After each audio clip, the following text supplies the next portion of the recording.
This is a Illinois Springfield Watch Co. key wind, key set pocket watch. And there's the name on the dial.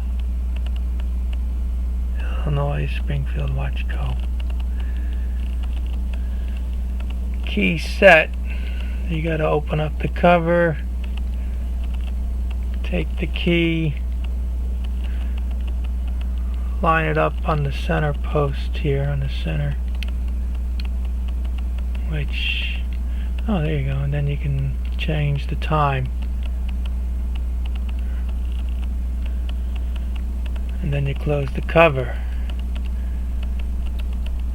Key wind, you open up the back cover, and they got a nice little hole there where you again stick the same key.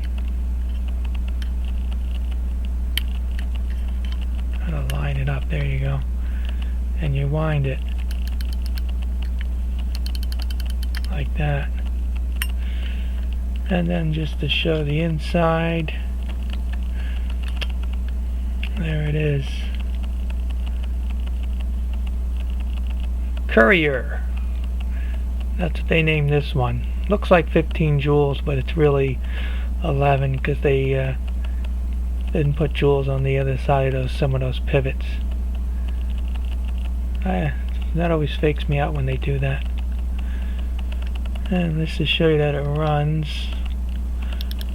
Let's wind it up a little bit.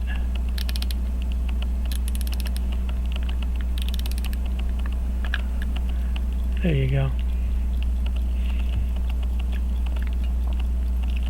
I guess they didn't like Currier too much because they only gave him 11 joules. Some of the other people, they gave him, 15 or more. So this was the low end, I guess, of the Illinois watch company. It's a nice looking watch. Runs pretty good for its age. And then you'd close everything up, and then you'd be on your way.